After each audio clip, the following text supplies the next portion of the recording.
I done? Defended myself, that's what. You plotter, co-conspirator. She's dead! She is. These are the moments that make life worth living. My God, man, that was horrible. It was brutal. It was stupid. The police, man, the police. Oh, what are they gonna do? Put me in the gas chamber? Big deal. What about life in prison? You know what that means to a person in your condition? Oh, you're so negative. Can't you for once just let me enjoy the moment? What about the neighbors? You don't think they heard that gunshot? Neighbors? In 12 years in Los Angeles, have you ever seen a neighbor? Oh, I gotta think. One of us has to stay rational. I am completely rational, Ernest. We're going to bury her in Death Valley, you and I. Welcome to the VHS Club. I feel like I could have just continued to rewatch the movie while we were hanging out, which says to my thoughts and feelings about this movie. Well, if you have stumbled here, this is the video podcast where we rewatch movies from the 80s, 90s, and 2000s. And by 2000s, I mean, and today, which is really just the only, first few years of the 2000s, but also somehow feels like it should go until right to today. so there you go for it. But welcome. And this was Nat's pick solely so that you could wear your murderess gown. And I think you're really rocking it. So I have a silk satin robe with all the plumage on the cuffs and along the bottom of it. And I am also, I don't know if the video will catch this, but there's feathers flying everywhere. I know, Nat may be coughing a lot. She's okay. It's just feathers. All the feathers. It's just so many feathers. I feel like in order for this to have really been the gown for tonight, it needed to be red, because apparently, first fun fact of the evening, so we have Goldie Hawn versus Meryl Streep in this movie, if you have not watched this. And Goldie Hawn's character tends to wear like white or black at the beginning, but then switches to red or black. And then you have Meryl Streep's character, who's sort of very like bright, crazy colors at the beginning and then switches over. So there's a lot of use of kind of switching characters and color and just fabulousness. And I'm sure, Nat, and Paul is saying in our live studio audience that this movie also appeals to all of our gay friends and all of our drag queen friends. So this was the theme of one of the RuPaul drag seasons, runways in season 7. I think. And currently this season. Oh, there you go. I missed a fact. Currently this season, they have this sort of overall arc where 2 contestants were given potions to save them from danger of being eliminated. I gotta watch this show. Yeah, I've been watching RuPaul's Drag Race since day 1. I know. And Katie sporadically watches. I do. She's I sporadically watched some of the early iconic seasons. And anyway, it's funny because I love how this season RuPaul's like, and the potions, waiting for all the children on the show to laugh, and they're like, we don't get it. And all of us like older people are like, this is amazing, love the reference, and the poor kids on the show just have no idea. They'll know now after filming, but all right. Well, before we jump too far into it, for the poor kids and for Josh hanging out in our studio audience who says that he has not yet seen this movie, why don't you give us a brief summary of what it, and I I will say before you jump in that I had not seen this movie. Dane had seen it and I hadn't, so I thought I had and I had not. But so it was a first time watch for me too. So, but go ahead, Nat, break it down. So exciting. So the movie introduces two female characters who were friends growing up. It seems that one was from a wealthy family and one was not. So they've always had this kind of rivalry, yet they were friends. And flash forward to today, I guess. They like the movie Today, switches in timelines a quotes. little bit. It's Yes. always like 7 years forward or Yeah, something. 7 Yeah. years back. Yeah. So they're seeing the one of the friends is having sort of a waning career on the stage on Broadway, and she goes to see her friend on Broadway, and people are literally walking out of the Yeah, show. it's But terrible. I mean, The show is terrible. side note, I would absolutely go see that show on Broadway. Like, could we just do that show on Broadway? Because like I would see whatever that like It's so camp, so camp. Anyway, it was like, it is a real shoot. I'm trying to it's a remember real all the- show. It is a real show, and it is a show about like an aging. I forget if it's a model. Like it has to do with the theme of aging and beauty and like an aggressive people Well, defining can we what that get- should be for people. can we get Meryl to do this? I know. For Yeah, real? can Meryl just do this? Oh yeah, she should. She should. Putting that out into the universe. So the show's tanking, people are walking out, and the friend and her fiance are in the audience watching. The fiance is absolutely enamored. Like when curtain drops, he's like cheering and like whistling and applauding, and everybody's like, He's the only one. this was terrible. He's the only one standing, the only one that is not leaving, that is not actively Yeah. leaving, the only one So- clapping. Yeah. They go backstage to meet the lead actress and her former friend to reconnect, and there's sort of instant sparks between Bruce Willis and Meryl Streep, mostly because he's a famous plastic surgeon Yeah. and she's aging, and the reason people are walking out of the play is not that the play is bad, is that she's old. She's old. She- Yeah. She's so she's like old. 40, okay, she's 40, and people are like, she's so old, and they're walking out. And so she is enamored by his skill set, and he's enamored by her beauty and her like historical film and Broadway career. So he ends up dumping her, and dumping Goldie Hawn, marries Meryl Streep. Goldie Hawn loses her mind. As you would, I mean. Yeah. Goes through extensive therapy, which does not Which take doesn't work at all. yeah. And she goes on this sort of revenge like bender Plot. where Yeah. where she so in her depression after losing her fiance to her former friend, she gains a lot of weight, and so she decides to lose all the weight. She looks fabulous. She writes a book and becomes this hugely successful author, and she invites her former friend and former fiance to the book opening or Book signing, yeah, whatever. book launch. release. Book launch party. Lunch. There's the word. We should know that because we Yeah. write. Yeah, That's so that's bad. Bad. Clearly, we were never published so, yet.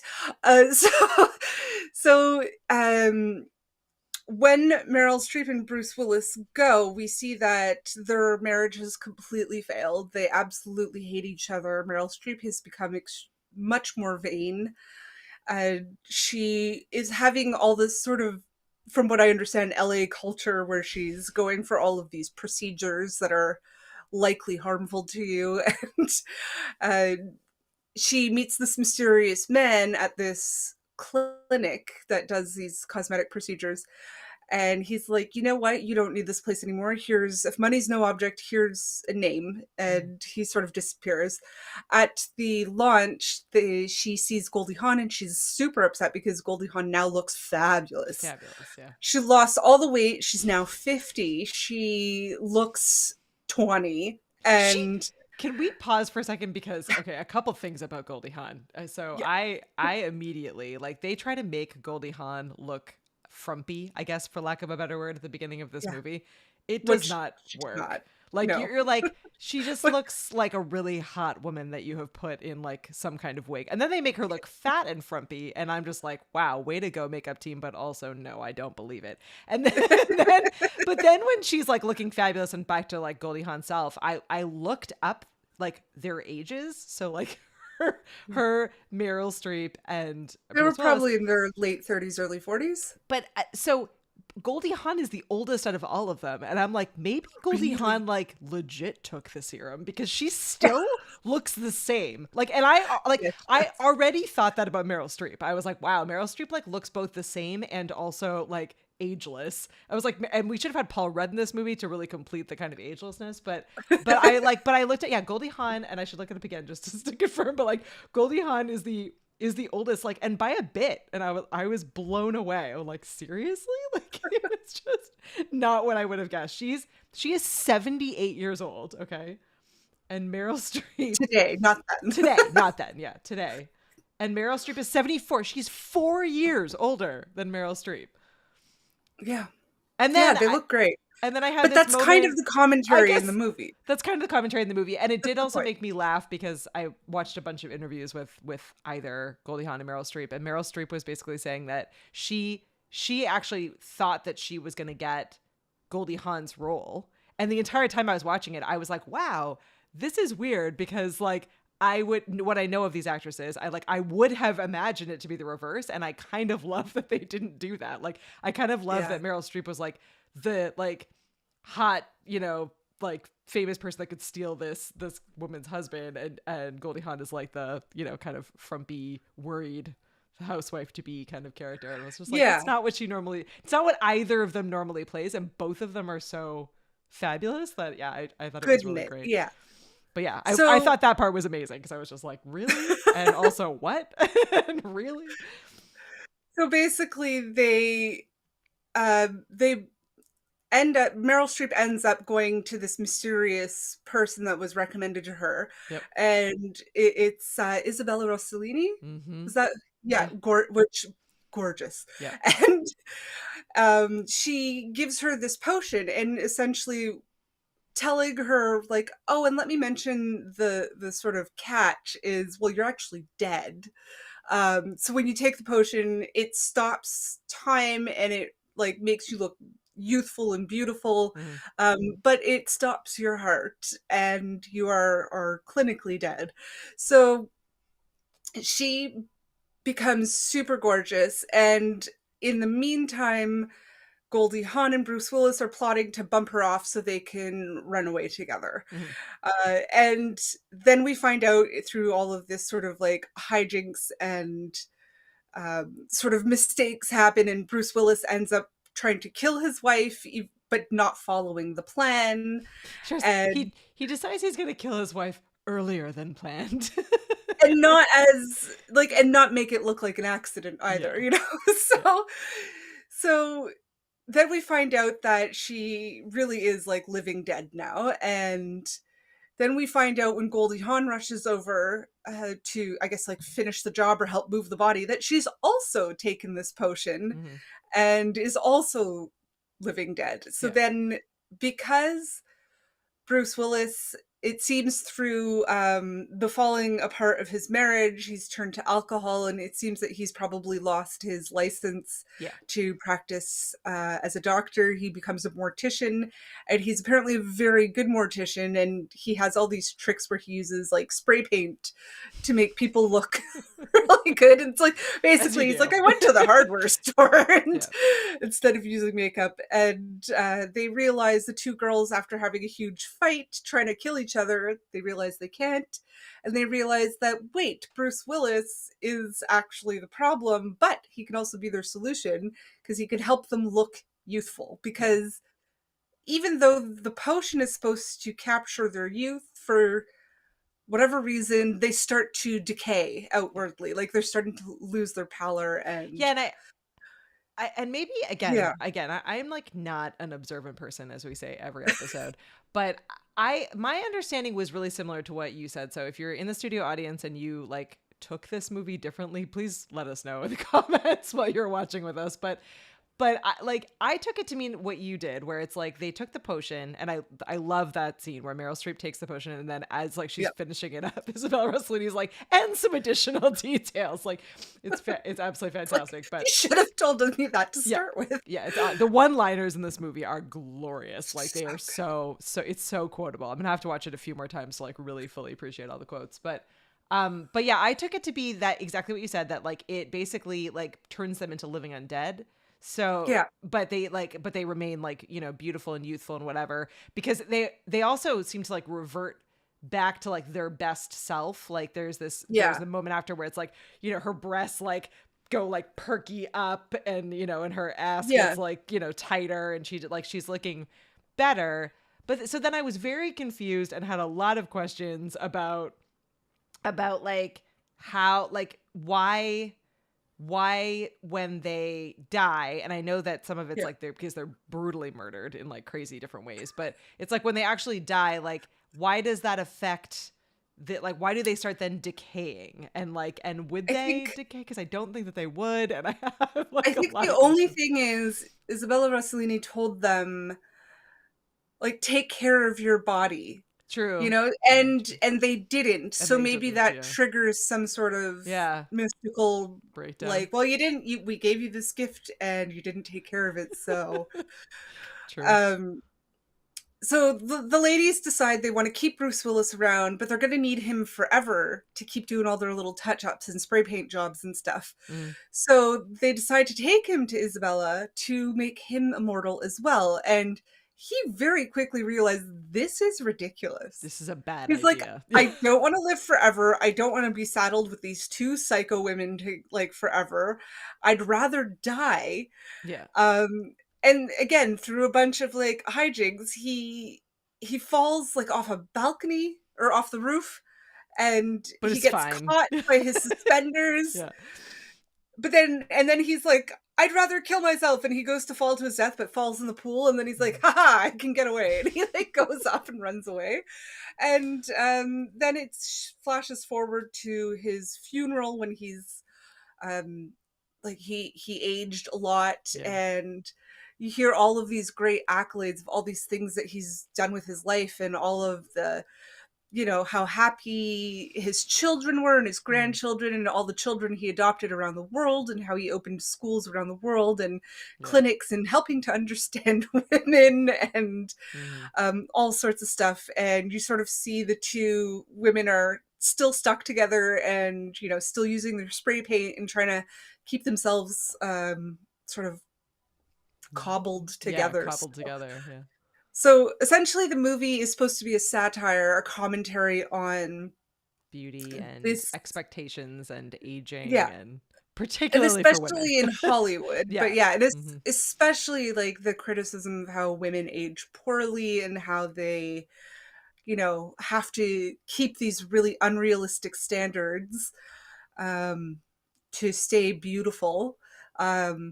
And even if you do, because you see Meryl Streep's character like does everything she can, like she's eating, you know, apple slices with like a dollop of peanut butter for like her daily meal, and like, you know, like all of these ridiculous things, and she's sleeping with like a chin strap, and she's, you know, trying to do everything to keep like sleeping sitting up so aging won't, like, you know, gravity won't put any.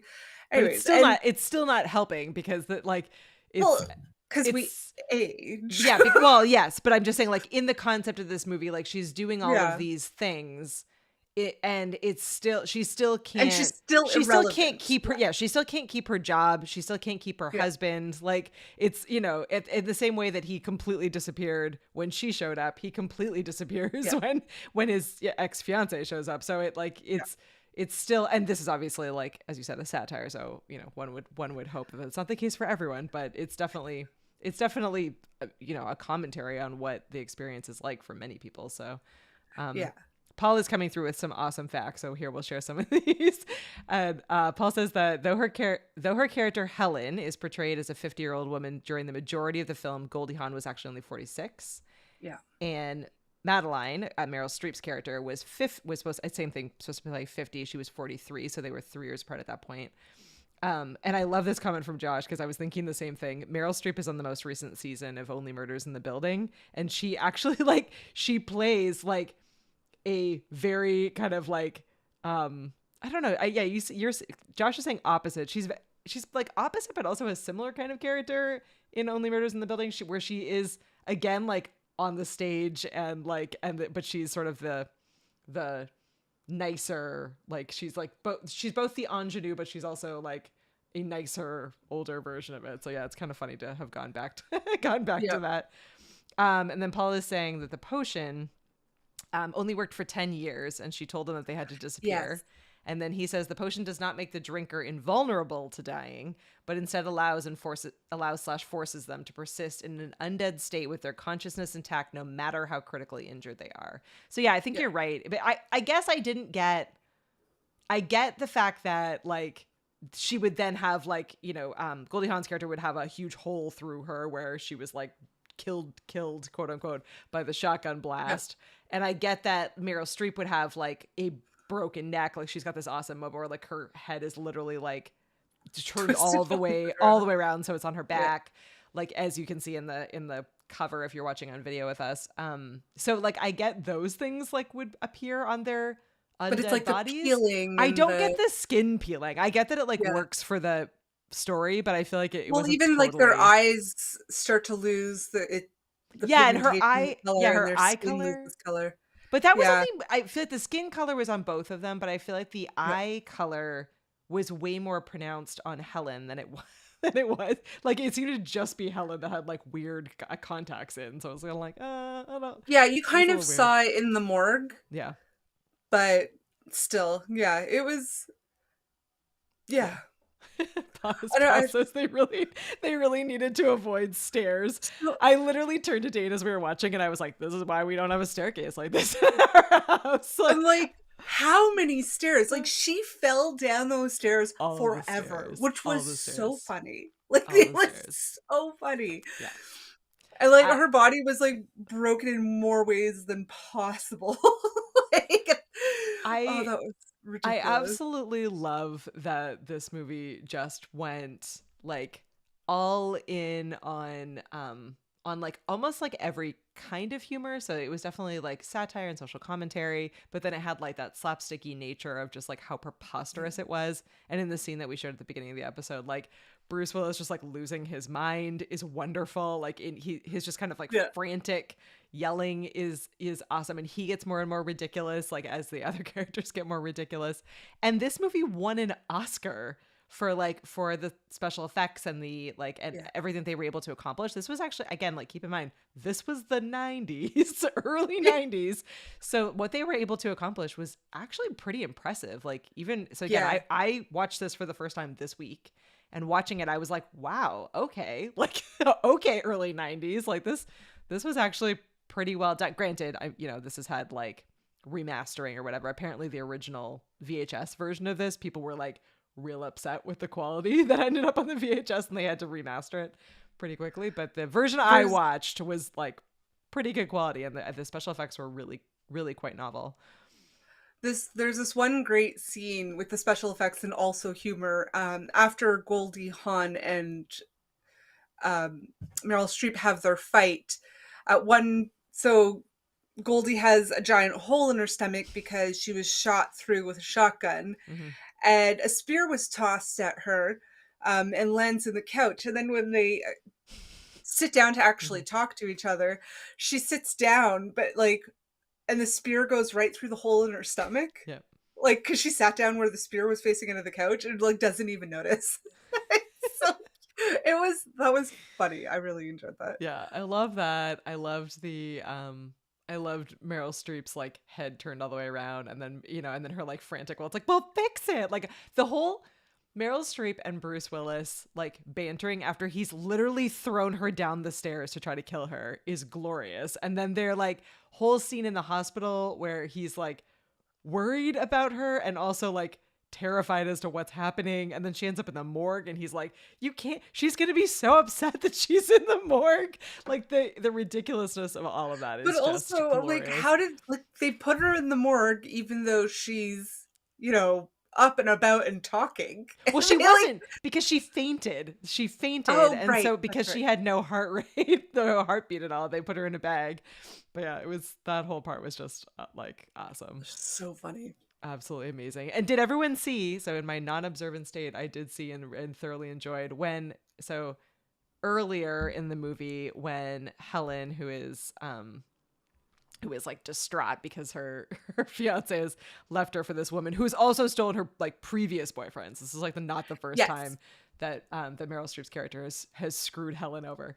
But she's in the psychiatric ward, and she's like there with a whole bunch of other women who are all, you know, I've clearly told all of their stories in the past, and she's telling this story again, and they're beside themselves with her. The mom from that 70s show is like is one of the women in the psychiatric ward. And I was like, oh, I love it. It works. It just feels very appropriate. Like, like, yep, that checks out. But yeah, I was very excited to see her there. I was like, I know her. I recognize her. Yeah, I didn't think when she got fat after the whole incident of her fiance being stolen and marrying her, like, you know, now ex-best friend, that it's like, just because she has a lot of cats doesn't mean that she needs to be fat or crazy. Well, I think because I this know woman there's was that crazy, she needed to stereotype, have every conceivable level of crazy. Plus, also it was the 90s, so everything was cliched. But yes, I know. that part did, I like, it's funny, like I was just so like, I don't believe that Goldie Hawn could ever look this bad. So like I couldn't, like my mind was just like, no, I don't, but okay, sure. I couldn't get around that. But then I did Like, love, even her hair was all matted and I was like unbrushed. okay, yeah. I was like, I still see it, whatever, okay.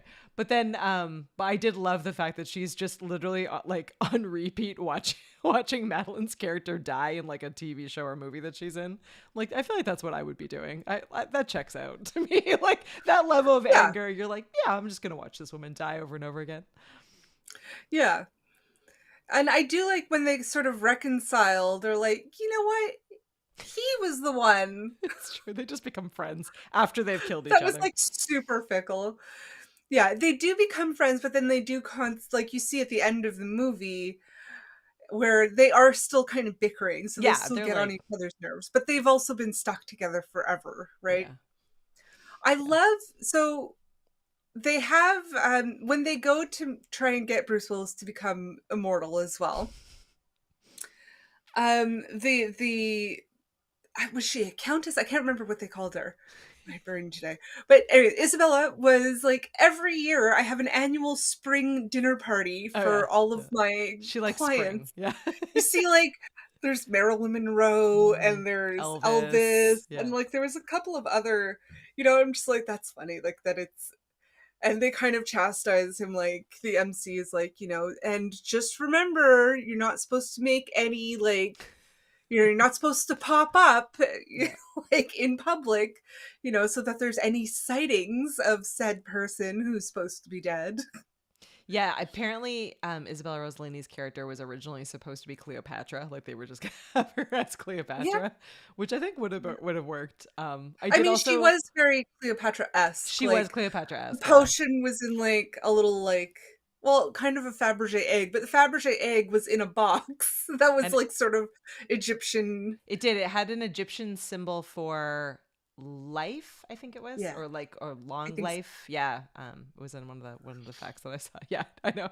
I said to Dane, I was like, oh, I'm like, I feel like all cocktails should be delivered in a Fabergé egg that just like you pull open and it opens up and is like, here's your drink. Like, I feel like I would be way into that. I'd be happy to be delivered. I don't want to live forever, but I would really like the cocktails to be served in that medium. I thought that was pretty great. Yeah. Oh my gosh. Well, we should talk about the endings of this. I was just going to say that. Because we had said in our Clue episode that one of the things we loved about Clue was that it had those like crazy multiple endings. And when I was researching This one, there was like one of the facts was like this movie had multiple endings, and I was like, oh my goodness, like Clue, but not like Clue. No. It had an original ending, which I actually think my personal opinion, I think it would have been better, but Agreed. they didn't go with it. They reshot the ending, which is now apparently really common in Hollywood, but it didn't Yeah, I test mean, well. it didn't test well. So now, I guess, well, then too, they play the movie in front of a test audience Mhm. just to see where they can make any sort of nips and tucks before it's released to the public. Yeah, You're welcome, Katie. Thank you for thank you. giggling. Sure. On topic. I need to So add. Oh wait, hang the on. Okay. ending. Oh no, Tell I us the haven't ending heard that we like. it. The Okay, not what? so the ending that there is. Yeah, so the ending that exists now is what you saw. So they if you watched it with us. So they're at his funeral, as Nat was saying, and they leave the funeral and they're like bickering back and forth with each other because they blast like a container of spray paint or something that they needed. And so they're bickering, and then they end up basically shoving each other down the stairs, and their bodies literally just like break apart like shattered glass at the bottom, and then their heads are still kind of like bickering with each other, and that's the end of the movie, which is clever. I like was Yeah. a really fun, like very kind of silly, played into the kind of funny. it keeps it funny. With the humor Yeah. that you see throughout the rest of the movie. Exactly. So it's kind of like it's got that horror comedy vibe, right? Very Yeah. Beetlejuice. But apparently the original ending that they wanted and that they filmed and was not popular was a much more like I don't know, profound, I guess, ending. So supposedly you see kind of it shows the two of them in like a beautiful location, like maybe it's like the Alps or what have you. There's like mountains behind them. It says gorgeous location. They look perfect, so they don't have any like of the skin issues and whatever else that you see in the now ending. They look absolutely perfect, and they're like bored. They don't know what to do. They don't know where to go. They've been everywhere. They're kind of like, what do you want to do? I don't know. We've already been there. They're just like, they don't know. They've been living now for who knows how long. Everyone they know is dead or dying. They've missed out on all these different things because they've chosen beauty and immortality.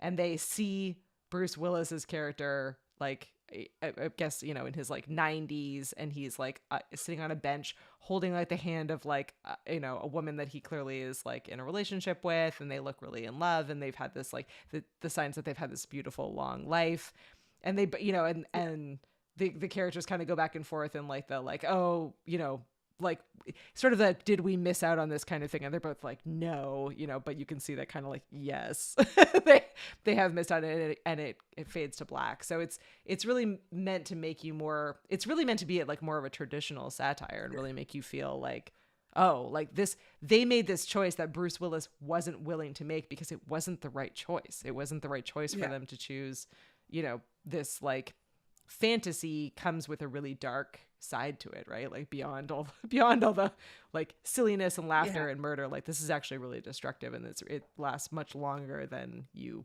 want it to. So I kind of think that would have been a better way to go. I get that it probably wouldn't have been. It would have made it more satire. It would have made it more, yeah. It would have made it just comedy, but exactly, yeah. yeah. But I don't know. I think and I did post. I wasn't sure. Basically, to say like their quest for beauty to still be relevant has made them completely irrelevant, and they missed out on everything. Like it was just not worth it in the end. But yeah, exactly. Well, if you want to hear, I sent a Nat right before we jumped on. I don't think we're like legally from a copyright standpoint allowed to play those clips here on the show, but so just to be on the safe side, if you want to see, I did find YouTube interviews with both Goldie Hawn and Meryl Streep talking about the ending, and Goldie Hawn, they have very different perspectives, and it's a really interesting watch to hear the two sides of the coin. So I dropped those links into the show notes, into the YouTube description if you're here on YouTube. So yeah, worth a watch afterwards if you've seen this movie, because it was interesting. And I know that movies often now, especially now, change endings or do, in response to test audiences, there are changes that are made, but I don't think I've ever like really listened to kind of actors talk through it was interesting because the actors' personalities definitely really come through in their response to like what happened and what they thought about the ending. So I thought it was interesting. Yeah, Goldie Hawn was very She was very Goldie like Hawn-ish about it she all. was like Yeah. the original ending was the best part of the movie. Yeah. And I can't believe they made us refilm it. Yeah. And I guess that happens nowadays, but that blows. And Meryl Yeah. Streep was like, I like the funny ending. She's like, it just fits with the whole movie, you know, like it carries that the humor all the way through to the end. But and neither of them are wrong, which is kind of like Meryl Streep Yeah. is right in that it like the ending that exists does fit with the movie. I think I agree that it would have made it a different movie to go with that ending. I just think I would have liked that movie better. But yeah, interested to hear what Probably. you think. If you're hanging out with us live, as some of our friends are, or if you're listening or watching later, let us know. I was amazed at how much. So I knew about this movie. I don't know if I thought I had seen it or not. I guess I didn't really think much about it, but I definitely like the cover, like the box and the poster is very like memorable in my mind. Yeah. But rewatching it and was great and I really enjoyed it and as I said, Dane had seen it, but I posted we make little short like fun fact videos. So I posted that today on my Facebook and asked, if people had seen this movie and what they thought of it. And I was amazed at the amount of people that were like, this is my favorite movie. This is my all-time favorite movie. I was like, wow. Yeah. It's always kind of like fun to see what people love about a movie. And we've talked about this a lot on this show, but like it's so hard because so much of it is like captured in like nostalgia and what you were thinking or like where you were at in your life when you saw it the first time. And also like the actors and the story and how it's brought to life and the genres of movies you like. I don't know. I find it really fascinating. It's one of those ones where I was like, wow, not that I didn't think it deserved to be someone's favorite movie, but it kind of caught me off guard a little bit. I mean, I know it's part of like gay culture and gay history. And I just love that. I love how some things that just get repurposed, like some things that are not necessarily a part of the LGBTQ to us culture is like they just sort of get adopted into it, like Cher, for instance. Like she's a gay icon for no reason other than she's Cher and the family adopted her, and I love that. And it's the same with this movie. So it's always been really special because of that, and I just think that's so much fun. And it does have a lot of like over the top comedy campy elements, which an iconic pop culture. Because like even if you didn't know or see the movie, like you recognize like right away, you're like, oh, it's the one with the candelabra through the stomach and the head turned around. Like you know what it looks like. I remember, so I didn't really remember the movie before rewatching it, but I was talking with our friend Joanne and I was like, I remember the candelabra and the hole in the stomach. I remember the neck turned around. Which is not I remember even in the movie, the candelabra going through is like not even in the He's movie. walking around with the candelabra in one part, but it doesn't, this particular scene. Like I remember the robe, which was like what? Like maybe a 45-second like clip at the beginning of the movie. You remember the falling down the stairs? The falling down the stairs was pretty iconic. The potion and everything about Isabella Rossellini, like her image has been burned in my brain for no other reason than it's iconic. She spends the whole movie. She has like a body double for this movie because she's basically naked for the majority of the movie. So if that's your bag, this is the movie for you. But it's not really her, so you'll have to just pretend and imagine. But she spends most of the movie, if not all of the movie, wearing like a lot of necklaces to cover up her breasts, and then like jewels, roby things, like various like robes and necklaces. And I'm like, I don't know, I'm into it. I feel like it works out. And Paul points out that there's a lot of stuff in the trailer that never made to the movie. There were I think a total of, and Paul can correct me because I know he's madly fact checking as we go, but there was something like 6 or 7 actors as well whose like speaking scenes were completely cut. There was an additional woman in the movie that was supposed to be like another girlfriend or like, I don't know, love interest for Bruce Willis that was completely taken out. So yeah, there was I mean, which is it's funny that like that's actually pretty typical, and that was one of the original concepts for this show was, you know, Nat and I talked about what if we just played trailers, and then we talked through the show about like how the trailer differs from the movie, which we do a little bit here and there, but yeah, there are a decent amount of movies where if you watch the trailer and then you watch the movie, you're like, huh, that doesn't line up. So Yeah, I definitely remember, like, I feel like I almost remember scenes. Like, I have images in my mind of this movie that I did not see in what I rewatched. And I'm like, oh, where was that scene? And it's just not there. And that does happen. There was also, yeah, they cut scenes and it's like some movies, I know they did it with Top Gun and Never Been Mm-hmm. Kissed and Black Hawk Down are the three that I can think of off the top of my head. Weird mix, I know. But we're like, you see the movie in theaters, and then you see it on VHS or like rental DVD, whatever, and it's a different edit. Like, it's not completely different, but subtle. Like, there's certain scenes that are just gone for whatever reason. And it's like, well, it's already been released in theaters. We already all saw it. And then when you go to rewatch it, it's different. yeah. And yeah, I mean, even in some of them, like, the ending is different. And you're like, wait, but Yeah. like, the only difference is from, and then some movies I've seen on VHS, and then when we got DVDs, the edit was different. So theatrical release, VHS to DVD, all different. It's so strange. It's crazy. So Pierre Very Paul's correcting odd. us. So it was Tracy Ullman's role that disappeared completely, even though she's still in the trailer. But I mean, I guess they made a lot of those decisions probably after they had already released the trailer. So there it is.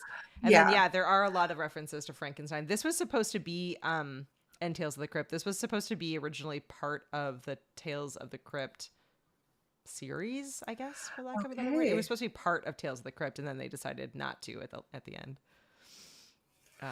Yeah.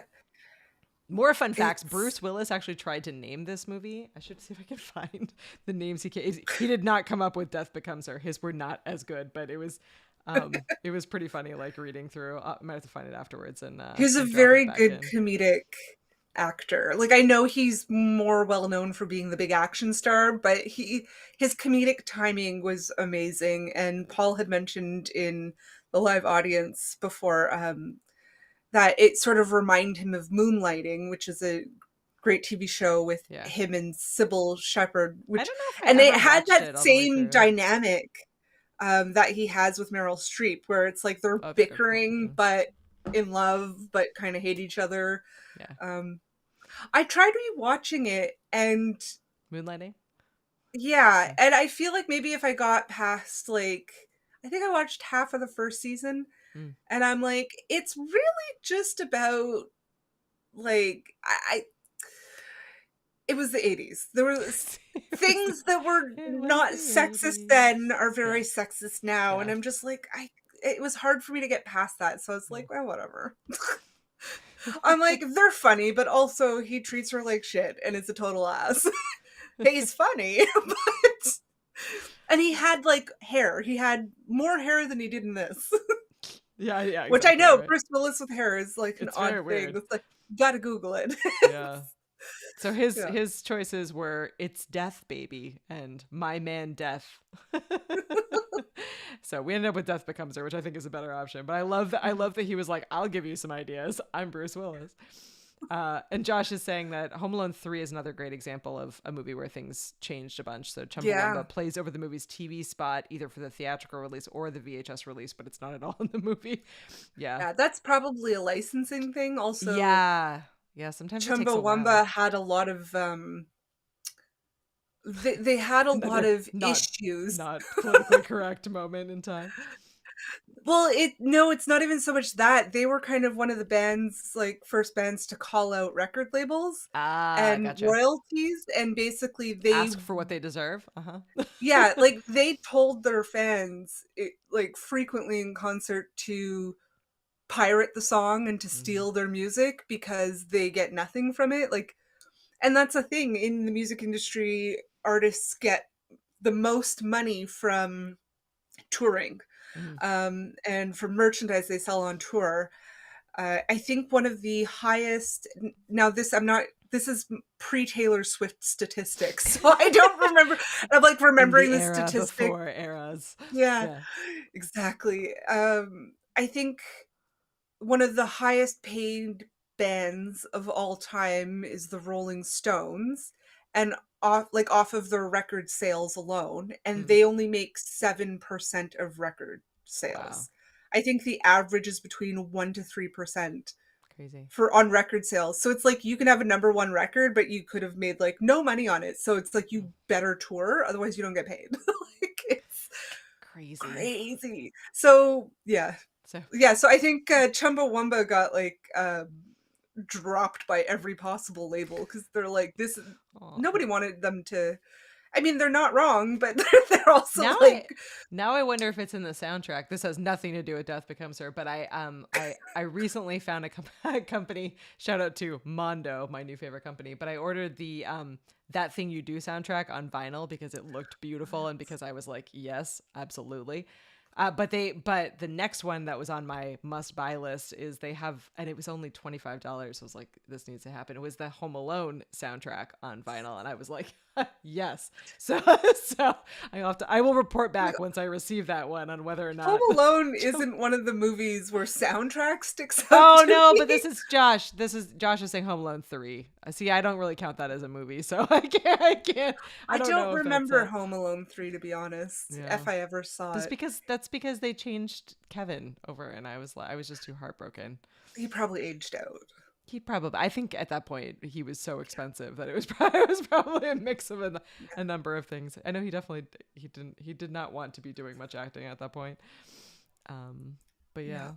Well, trying to think if there's anything else to say about this movie. I really enjoyed this one. I don't think that in today's, granted I don't watch, I should say this with a caveat that I don't watch a lot of modern movies, but I feel like what's missing in like the movies that they release today is there's just so much that is so heavy and serious and true stories. Like I feel like we have lost some of the in moving towards better, more political correctness, which I think we need. We've lost a lot of the like slapstick, silly comedies that are fun to watch and still could like have the potential of having a message. Like this one is fun to watch and still has the potential of having a message. And I just feel like there's not that many. There's some, but there's not that many of those anymore. And it was nice to rewatch this and be like, oh yeah, I love a comedy, but it's been a really long time since I've watched one that I like. Great cast chemistry. Yeah, great cast, fantastic cast, like, and holds up. Like, and I do still kind funny, of like you still said relevant. they dropped some of the girlfriends in the Yeah. edit, which I think is good because they really didn't need more than the 3 characters. Yeah. You know, like they worked so well together, and even when they weren't all together, you know, like they had such a good banter and chemistry. Yeah.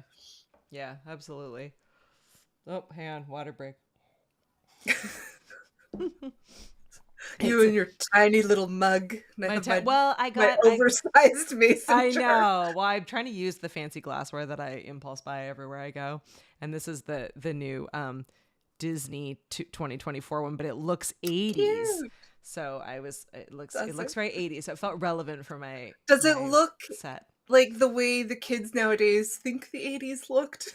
Maybe. I mean, it's got like the neon colors and it has the older Mickey Mouse and Minnie Mouse on it. I don't know. It feels very maybe 90s. Maybe it's like late 80s, early 90s. It's my youth in a mug, but yeah. I just love the last time I went to an 80s party and I was one of the older people there. Yeah, and like, this is the 80s. I'm dressed genuinely vintage and 100% 80s, and everybody there is in like neon leg warmers and like and fishnet like fingerless gloves, which I was like, Yeah. no. You're like, no, you failed Absolutely this not. assignment. No, wrong. I'm like, you just thought the Amazon costume got it right. Like it's like a parody of the 80s, Yeah. but anyway. Oh my gosh. Well, we're at that time. So if you're hanging out with us, I think we still have Dan, Paul, and Josh hanging out in the live studio audience. Let us know what you thought about this one. Again, like it's getting harder to rate these. I keep second guessing myself. It's getting as we move forward because I'm comparing them now to like other movies that we've reviewed and watched recently.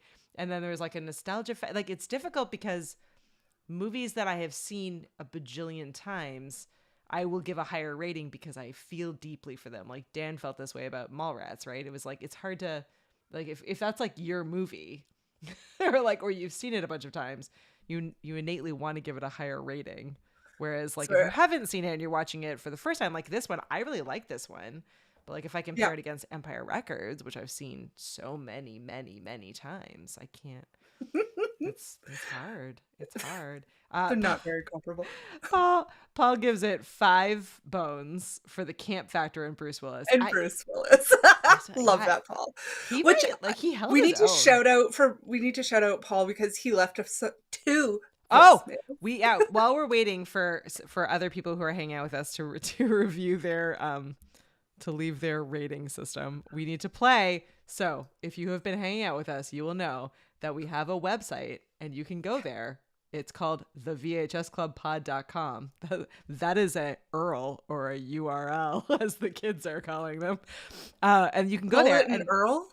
No, I was just being silly. Maybe? I don't know. I'm like, I beg your pardon. Like, I know kids, I know at least 2 generations of kids don't know anything about computers. It's all apps, but I'm like, who calls it an URL? It's kind of like an app, but it's a website. Anyway, but so there is a feature on it that I've been asking for people to use called voicemail. You can leave us a voicemail. Super easy. And then Paul was kind enough to point out to me that I had not actually turned it on like I thought I did, because apparently I'm not. So I turned it on and Paul has left voicemail. So here, let us appreciate Paul's voicemail. Let's swing it over here. I'm going to put it all the way to the loud so you can hear Paul's amazing voice. Ready? With 99 voice messages put into one. And here's message 2. Okay, I didn't want you to go live tonight and not be able to say that you hadn't received a voicemail from me. So this is an official voicemail from Paul Duncan. See you this evening. Oh my goodness. Thanks, Paul. That deserves party noise. Way to go, Paul. Party noise for you and applause. And you know what? Just because Glockenspiel, all of the sound effects just for you. You're the best. Thank you so much. And if you want to leave us a voicemail, that really made our day. We were very excited about that. You can be as cool, almost. We shouldn't say as cool. Almost as cool as Paul. You could be number 2/3. Leave a voicemail. Swing on over to the VHSClubPod.com. Leave a voicemail. Let us know what movies we should review next. Let us know what you loved about whatever movie we've already reviewed. Let us know your rating system. Let us know how wrong we are. I think Dan said earlier, and I skipped over it, so I'm sorry, Dan, but I'm coming back to it. Dan was like, Goldie Hawn looks the same. Disagree. I think she does. Okay, she has aged, but she's also 78. Yeah, she looks good for 78. I think she looks like 40. Maybe it's just me, but I still think she looks fantastic. I also think that Kate Hudson, her daughter, looks exactly like her, and I normally am not the person to say that. Like, I'm normally not the one that's like, your baby looks just like you. I'm not that person, but I do think that Kate Hudson is like a replica of her. I say that to you all the time about your kids. I don't see it in my kids. I don't see it in other people's kids. Like, I'm not the person that's like, oh, that baby. Anyway, but I will say also mannerisms. I found when Katie had her kids, and then the first time either of them would do something that Katie or Dane would do, an innate mannerism. I was like, oh, that is so weird. They are carbon copies. Oh, I love it. I think it's adorable. Well, Josh is right here with us. Josh is like, it's too hard to rate things. I keep second guessing myself. I know. So Josh does a movie review blog, which you absolutely should check out. We will keep dropping. We'll have to just keep dropping the link to it, Josh, for you in our description. But it's really, really hard to rate. Yeah.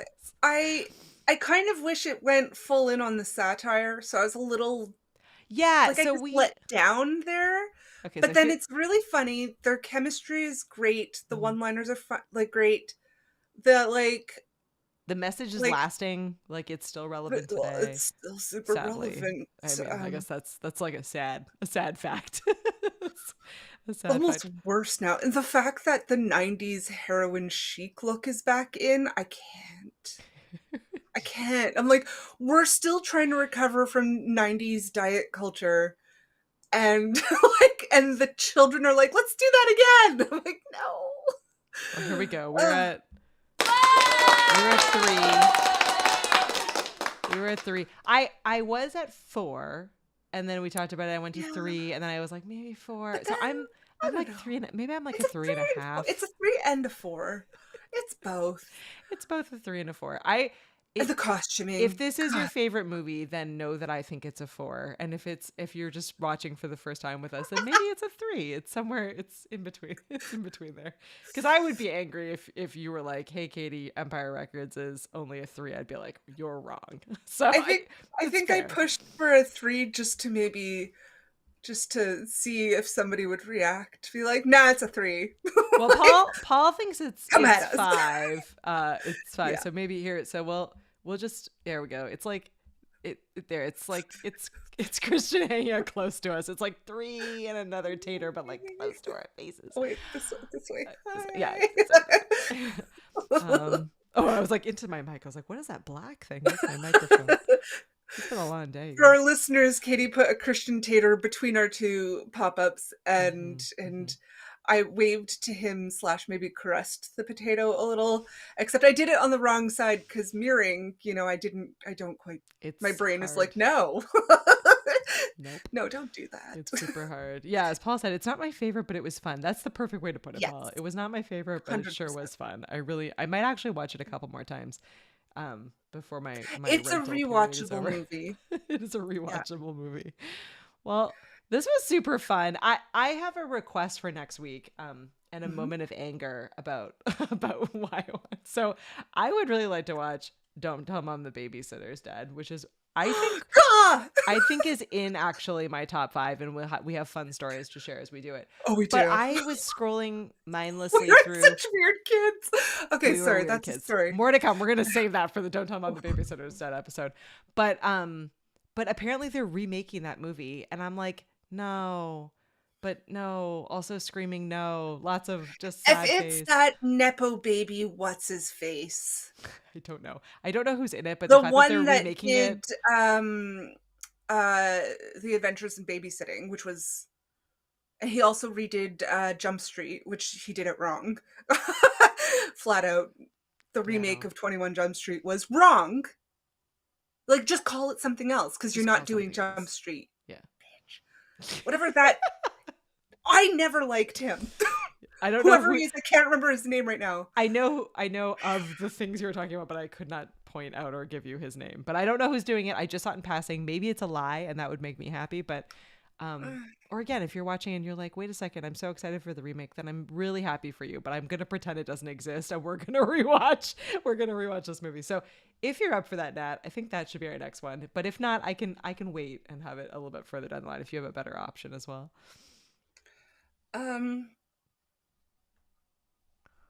Is it Jonah Hill? Yeah, it's Jonah Hill. Ugh. Sorry, he just gives. He's a walking red flag. He gives vibes. Yeah. Oh, so Josh is asking, what section is the voicemail? So I tried to be clever about it, Josh, which maybe is not working out for me. It's on the side. So it's on the side of the site coming in. I love, if you're listening, you're like, what motion is Katie doing? I feel like she's doing a motion. I'm doing a side motion. It's on the right side of the contact us page. Right column. Mm-hmm. Yeah. Okay. Yeah. It's like, it's just. Katie, I'm like, we used to code HTML in Notepad. Like, we did. We used to code. Be specific. Yeah. And I'm not that anybody knows what that means anymore, but still. No. Yeah, it's there. It did look, I was looking at the website today, admiring my work. And it was, it also seems to be at the bottom of all the episode pages as well. So if you're like just spending all your time on the episodes, I think you can leave like an episode specific voicemail, which seems really fun. So we should all play around with it.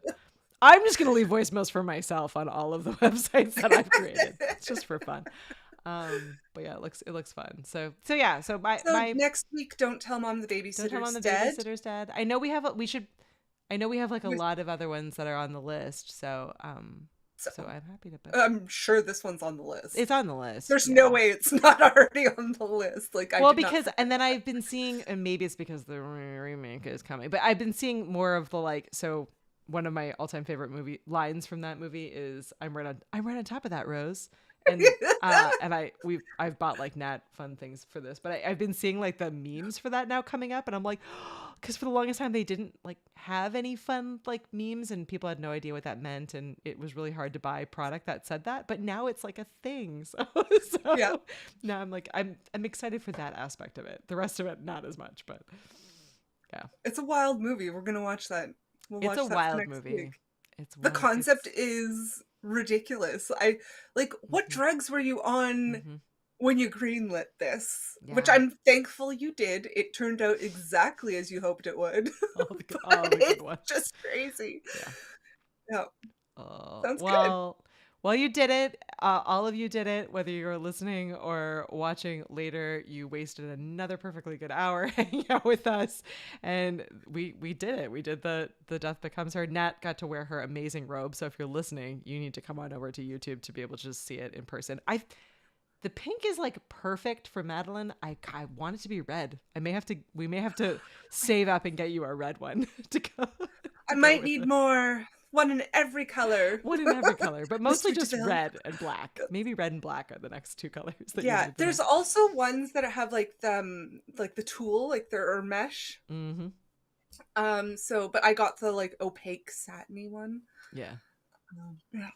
Well, And I'm excited because Paul said he's gonna say his new phrase from now on Right on is, top "I'm of on that, top of that, Katie." right on top of that, Katie. Right on top of that. Do Rose. it. Which really just means I'm not doing it / I have no idea what you're asking. So I used to say that often when I was still like every time I had a manager that would ask like crazy questions, I'd be like, I'm right on top of that. I'm right on top of that. I'm on top of that. I'm going to figure that out. That's what that means. I'm going to figure that out. Yeah. Oh my gosh. Well, thanks again, guys. thank Check out you. our Instagram and our website, and hang out with us most Thursdays at 9 p.m. Eastern, so you can be in the live studio audience with the rest of the awesome Tater Tots. You can hang with Dan and Josh and Paul and sometimes Doc and sometimes Val and Kathy and all of our favorite people. and Cherie. Yeah, it's an awesome, super fun time. It's a good gang. Well, thanks. We will see you next time. Bye, everyone.